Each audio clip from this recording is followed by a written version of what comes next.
o TSE falou que vai fazer uma normativa maligna aí para os canais que falam de política serem desmonetizados. Isso inclui a gente, porque a gente fala mal do Bolsonaro, a gente fala bem do Lula, e de vez em quando a gente fala sobre a questão das urnas eletrônicas, então poderemos ser desmonetizados, né? Se o assunto é política e a regra vai ser desmonetizar, só vai ser possível ser monetizado falando de política, recebendo na Suíça os passes diretos aí do liberalismo para quem fala sobre política e vai fazer de conta que está falando por pura opção, por pura ideologia.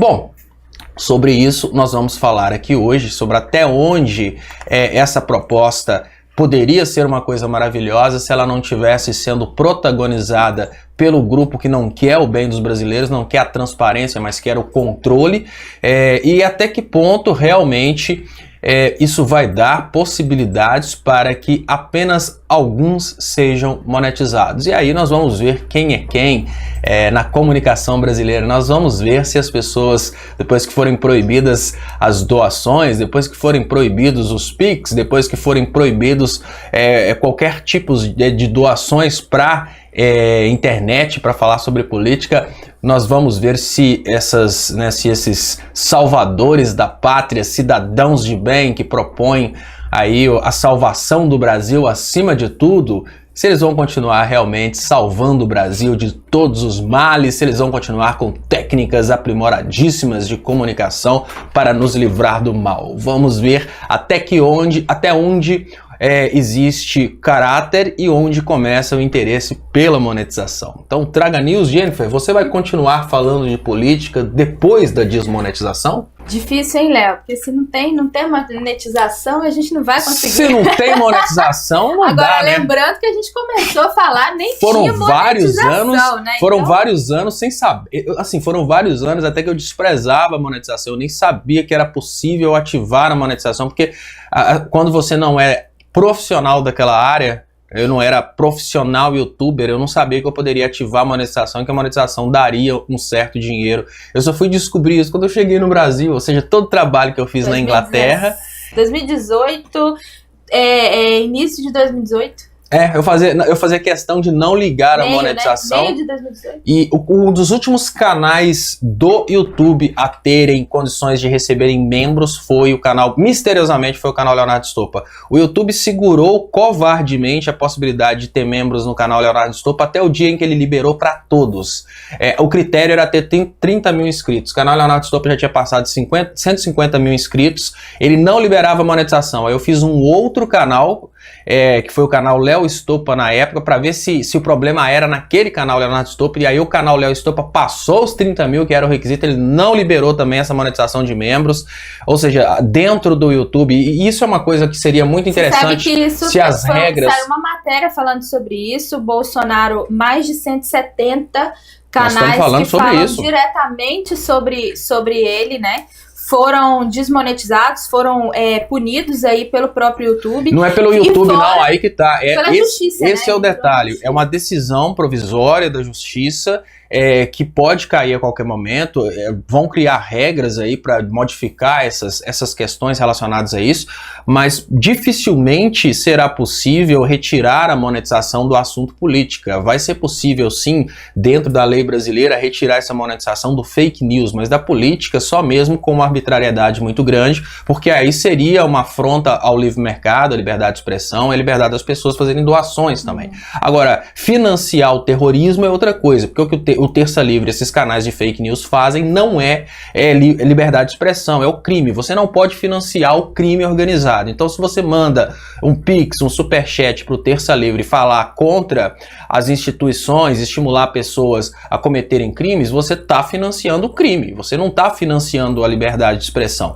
Mas o mais interessante é perceber como que funciona esse sistema. Hoje nós temos na justiça a possibilidade de regras imponíveis a todos. Ou seja, hoje existe um debate, hoje depois de tudo isso ter acontecido, existe um debate na justiça por parte do Bolsonaro, por exemplo, que eu considero um debate muito válido. As pessoas acham que é preciso criticar tudo que vem do Bolsonaro, mas o Bolsonaro ele propôs propôs a impossibilidade das redes sociais excluírem perfis. E isso é uma coisa que faz muito sentido, porque se dentro de uma determinada plataforma, vamos falar, nem vamos falar YouTube ou Facebook, mas vamos pensar que dentro da plataforma Bolinha Vídeos, tem um cara lá que não gosta do Leonardo Stoppa, e esse cara que não gosta do Leonardo Stoppa vai desativar a possibilidade de Leonardo Stoppa ter membros no canal.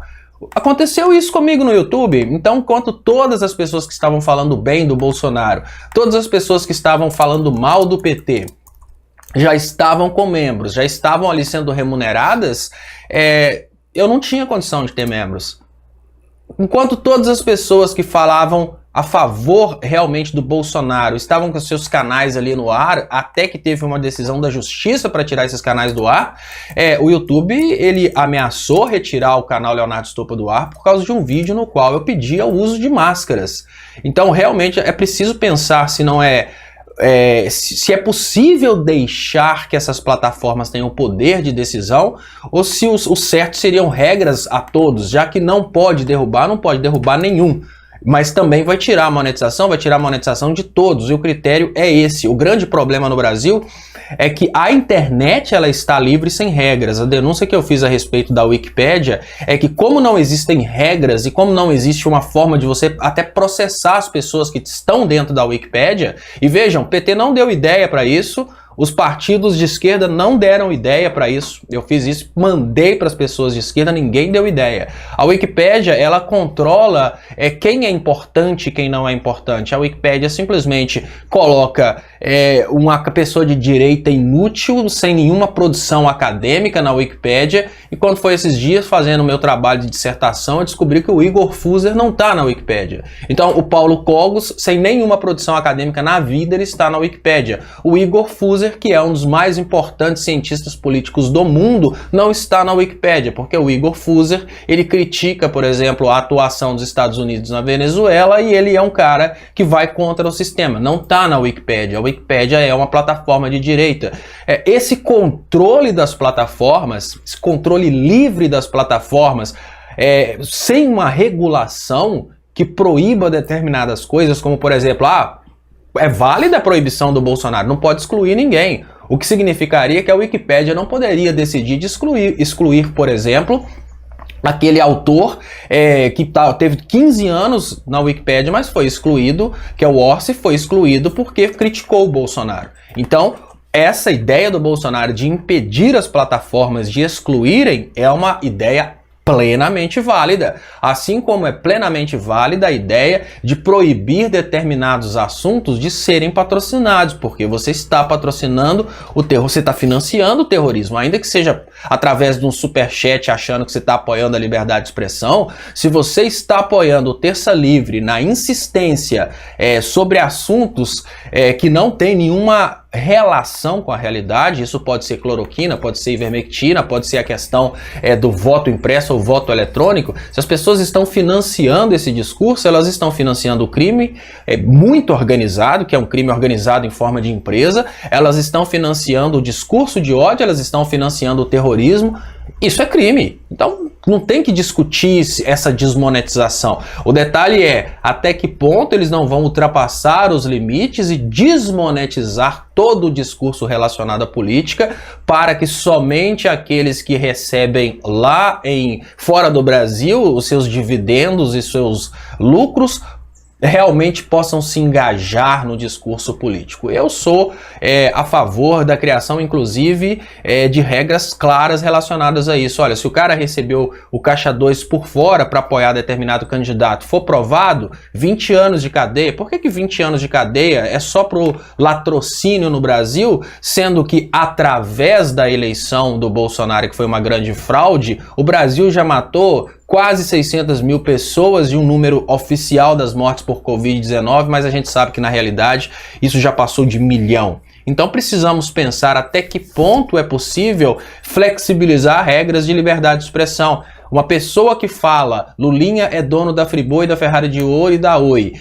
Uma pessoa que fala que a Dilminha é dona das lojas Havan. E com essa retórica eles conseguiram levar o Bolsonaro para o poder. Essas pessoas, elas têm um nexo de causalidade com as mortes que estão acontecendo no Brasil. Essas pessoas não podem ser processadas por um crime que dá 6 meses de prisão e que nunca vai levar as pessoas para cadeia, porque o máximo que esse crime vai resolver é a pessoa fazendo ali um acordo para assinar um papelzinho uma vez por mês. Não pode acontecer uma coisa dessa. Então, se os impactos são tão grandes a ponto de destruir a democracia, ainda que a gente tenha ali no código uma previsão de que isso seria somente difamação, a gente precisa, sem dúvidas, ter uma outra previsão. Olha, a difamação com fins políticos, a difamação com a finalidade de alterar os resultados eleitorais, ela tem que ter uma previsão legal de uma prisão para realmente desmotivar, e essa prisão tem que ser concomitante a multas, para a pessoa pensar assim, olha, só de me pegar já tomaram aí todo o meu patrimônio, bloquearam o meu patrimônio, então não vale a pena mexer com isso. É assim que o crime é combatido. O crime não pode valer a pena. O que precisa existir no Brasil são leis que coloquem empresas como Terça Livre no seguinte modo de pensar: olha, se eu começar a ser processado, todos os bens serão bloqueados. Então a melhor coisa a fazer é nem tocar nesse assunto, é nem entrar na onda do fake news, é nem falar coisas que depois possam ser contestadas. Se tivéssemos leis como essa, Lulinha não seria dono da Friboi, da Oi, da Ferrari de Ouro, a Dilminha não seria dona das lojas Havan, e todo fake news que mudou o resultado eleitoral teria sido desmotivado, porque as pessoas iam pensar, olha, vai ser bem caro pagar aí 10 anos de cadeia, ter todo o meu patrimônio bloqueado por ter alterado os resultados eleitorais no Brasil. É nesse momento que a gente precisa refletir e chegar à conclusão que isso não vai acontecer, porque as pessoas que fazem leis são aquelas que querem ter o poder de alterar o resultado eleitoral.